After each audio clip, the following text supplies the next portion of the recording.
दोस्तों, न्यूजीलैंड के खिलाफ टेस्ट मैच में मैदान पर बल्लेबाज नहीं बल्कि आग का गोला बन उतरे कप्तान रोहित ने अपने विध्वंसक बल्लेबाजी से महाराष्ट्र क्रिकेट एसोसिएशन को कीवी गेंदबाजों का शमशान बना दिया। जी हां, भारत और न्यूजीलैंड के बीच हुए दूसरे टेस्ट मुकाबले में रोहित शर्मा ने वो कारनामा कर दिखाया जिसे कर पाना बड़े बड़े क्रिकेटरों के लिए सपना होता है। तो आखिरकार कैसे रोहित ने तूफानी शतक नहीं बल्कि दोहरा शतक जड़ लगाए हैं छक्कों के अंबार। आखिरकार रोहित शर्मा ने अपनी पारी में कितनी गेंद खेलकर ठोक दिया है ये ऐतिहासिक दोहरा शतक। दिखाएंगे उनकी ताबड़तोड़ बल्लेबाजी का पूरा वीडियो, लेकिन उससे पहले आपको क्या लगता है रोहित शर्मा, ऋषभ पंत और विराट कोहली में से कौन है सबसे खतरनाक बल्लेबाज?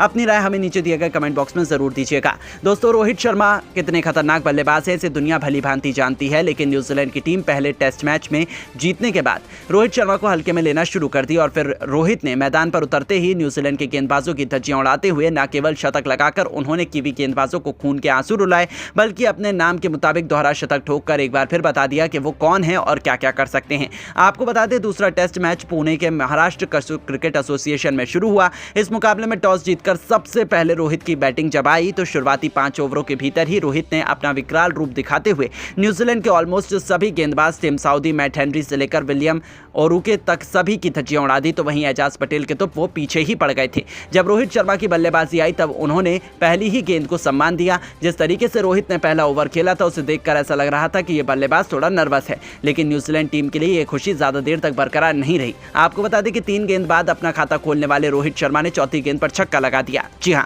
हेनरी की गेंद को रोहित ने सीधा स्टेडियम पार पहुंचा दिया। उनके इस जबरदस्त शॉट को देखकर न्यूजीलैंड के कप्तान टॉम लेथम को यह अंदाजा लग चुका था कि अब ये खिलाड़ी उनके गेंदबाजों को बख्शने वाला नहीं है। और फिर क्या था, उनका डर सही साबित हुआ। देखते ही देखते रोहित शर्मा ने एजाज पटेल के एक ओवर में लगातार 3 गेंद पर 2 तूफानी छक्के और एक खतरनाक चौका लगाकर उन्होंने वो किया जिसका अंदाजा शायद किसी को भी नहीं था और महज 28 गेंदों में अर्धशतक ठोक दिया। 50 रन बनाने के लिए रोहित ने 4 तूफानी छक्के भी जड़ दिए थे और अपनी पारी में उन्होंने 3 चौके भी लगाए, लेकिन ये तो केवल एक ट्रेलर था। रोहित खौफनाक बल्लेबाजी कर रहे थे। अभी से ही केवी गेंदबाजों में डर का माहौल बना हुआ था क्योंकि रोहित ने टेस्ट क्रिकेट को वनडे नहीं सीधा T20 में तब्दील कर दिया था। पवेलियन में बैठे विराट कोहली और गौतम गंभीर भी रोहित की बल्लेबाजी से बेहद खुश थे। दोस्तों, रोहित का कोहराम यही नहीं थमा। आज वो इतिहास रचने के इरादे से मैदान पर उतरे थे। रोहित हमेशा ही एक ही अंदाज में बल्लेबाजी करते हैं और वो आज भी वही कर रहे थे। आपको बता दें कि उनको गेंदबाजी करने आए न्यूजीलैंड की आखिरी उम्मीद स्पिन के जादूगर ग्लेन फिलिप्स, जिन पर अपनी टीम को सबसे बड़ी सफलता दिलाने की जिम्मेदारी थी। उन्होंने सोचा था वो रोहित शर्मा को आउट करने के काबिल हैं, लेकिन ये केवल एक उनकी गलतफहमी थी जो रोहित के तूफान में पल भर में हवा हो गई और उनकी 3 गेंदों पर 2 छक्के और 1 चौके के साथ रोहित शर्मा 80 रनों के स्कोर के पार पहुंच गए। और अब यहां पर ग्लेन फिलिप्स के मार खाने के बाद लेथम ने एक नई चाल चली। उन्होंने गेंद थमाई अपने सबसे बड़े मैच विनर गेंदबाज टिम साउदी को। उन्हें लग रहा था कि उनकी गेंदों को छक्का मारने के चक्कर में रोहित अपना विकेट गंवा बैठेंगे, लेकिन ये उनकी सबसे बड़ी भूल थी। आपको बता दें कि साउदी के घमंड को चूर चूर करते हुए उनकी 3 गेंदों पर 3 छक्के लगा। रोहित शर्मा ने न सिर्फ कप्तान लेथम को गलत साबित किया बल्कि लंबे इंतजार के बाद आखिरकार अपना ऐतिहासिक शतक भी पूरा कर लिया। शतक बनाने के लिए रोहित ने केवल 52 गेंदें ही खेली थी, जिसमें उन्होंने 8 छक्के और 8 चौके भी लगाए। अब आप इससे ही अंदाजा लगा सकते हैं कि रोहित शर्मा ने केवल 52 गेंदों में ही शतक ठोक गेंदबाजों की कितनी बेरहमी से पिटाई की है। रोहित शर्मा का कोहराम यही नहीं रुका। उन्होंने साथी खिलाड़ियों के साथ मिलकर और भी ताबड़तोड़ बल्लेबाजी की और देखते ही देखते 82 गेंदों पर 150 रनों का आंकड़ा पार कर लिया। तो आखिरकार वो लम्हा भी जल्द आया जिसका इंतजार सबको बेसब्री से था। जहां मैट हेनरी की गेंद को स्टेडियम पार छक्के के लिए मारकर हिटमैन रोहित शर्मा ने टेस्ट क्रिकेट में एक और दोहरा शतक जड़कर पूरी दुनिया में हाहाकार मचा दिया था। आउट होने से पहले रोहित शर्मा ने केवल 148 गेंदें खेली थी और 206 रन ठोक दिए थे। अपनी पारी में उन्होंने 13 छक्के और 11 खतरनाक चौके भी लगाए और अकेले दम पर ही उन्होंने पूरे के पूरे न्यूजीलैंड में मातम का माहौल पैदा कर दिया था। जिस तरीके से रोहित ने उनके गेंदबाजों की कुटाई की, ये तो किसी बुरे सपने से उनके लिए कम नहीं था, जिसे भुला पाना उनके लिए कुछ भी संभव नहीं था। वहीं करोड़ों फैंस भी रोहित का ये अंदाज देखकर खुशी से फूले नहीं समा रहे थे। लेकिन दोस्तों, अब रोहित की इस खूंखार पारी को आप 10 में से कितने नंबर देना चाहेंगे? अपनी राय हमें नीचे कमेंट करके ज़रूर बताइएगा और ऐसी तमाम शानदार खबरों के लिए हमारे चैनल को ज़रूर सब्सक्राइब करें। धन्यवाद। पर उतरते ही पहले सरफराज खान ने ठोका शतक, फिर ऋषभ पंत ने न्यूजीलैंड गेंदबाजों की धज्जियां उड़ाते हुए रच दिया नया कीर्तिमान। तो आखिर कैसे सरफराज और पंत की विस्फोटक बैटिंग से न्यूजीलैंड की 336 रनों की लीड को टीम इंडिया ने बना दिया बौना। टीम इंडिया ने चौथे दिन कितने रन न्यूजीलैंड के सामने बना डाले, किस बल्लेबाज ने ठोके कितने रन, कैसे सरफराज और ऋषभ पंत के आगे थर थर कांप उठा न्यूजीलैंड, इन दोनों की तूफानी बल्लेबाजी के साथ साथ चौथे दिन के रोंगटे खड़े कर देने वाले मुकाबले की पूरी हाईलाइट हम आपको जरूर दिखाएंगे। लेकिन उससे पहले आपको क्या लगता है, ऋषभ पंत और सरफराज खान में कौन है दुनिया का सबसे खतरनाक खिलाड़ी? नीचे कमेंट करके जरूर बताइएगा। दोस्तों, भारत और न्यूजीलैंड के बीच पहला टेस्ट मुकाबला बेंगलोर के चिन्नास्वामी स्टेडियम में शुरू हुआ। पहला दिन बारिश के कारण धुल गया, लेकिन दूसरे दिन मुकाबला शुरू हुआ तो रोहित शर्मा ने टॉस जीतकर पहले बल्लेबाजी करने का फैसला किया और न्यूजीलैंड को गेंदबाजी करने के लिए आमंत्रित किया। लेकिन रोहित के लिए यह फैसला बेहद खराब साबित हुआ। पूरी टीम 46 रनों के स्कोर पर बिखर गई। जवाब में उतरी न्यूजीलैंड की टीम ने अपने पहले इनिंग में भारत के सामने 402 रन 10 विकेट खोकर खड़ा किया। टीम की तरफ से रचित रविंद्र ने 134 रन बनाए, लेकिन भारत की तरफ से इस पारी में रविंद्र जडेजा और कुलदीप यादव ने अपनी फिरकी से न्यूजीलैंड के बल्लेबाजों को खूब नचाना चाहा, लेकिन इन दोनों ने 3-3 विकेट झटके और टीम की कमर तोड़ दी। जब दोबारा भारतीय टीम को बैटिंग करने का मौका मिला तो रोहित और जायसवाल ने टीम इंडिया को बेहतरीन शुरुआत दिलाई।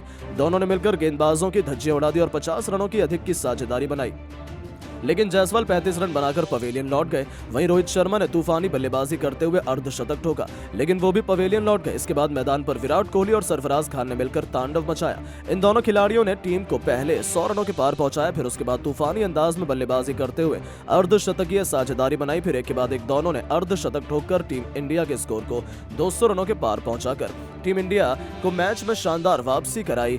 इसके बाद भी दोनों खिलाड़ियों का बल्ला रुकने का नाम नहीं ले रहा था। अंतिम सेशन भी पूरी तरह से टीम इंडिया के नाम होने वाला था, लेकिन तभी 49वें ओवर की अंतिम गेंद पर विराट कोहली अपना विकेट ग्लेन फिलिप्स को दे बैठे और भारतीय टीम को 231 रनों के स्कोर पर तीसरा झटका लग गया और इस दिन के खेल को यहीं पर समाप्त कर दिया गया। कोहली टीम के लिए 70 रन बनाकर पवेलियन लौट गए, लेकिन सरफराज खान मैदान पर अभी भी बल्लेबाजी कर रहे थे। चौथे दिन की सुबह उनके साथ निभाने के लिए आए थे ऋषभ पंत, जो पूरी तरीके से फिट नजर आ रहे थे। न्यूजीलैंड के गेंदबाज जल्द से जल्द विकेट लेना चाहते थे, लेकिन उसके बाद तो इन दोनों ने अपने बल्ले से ऐसा सितम ढाया कि पूरी दुनिया देखती रह गई।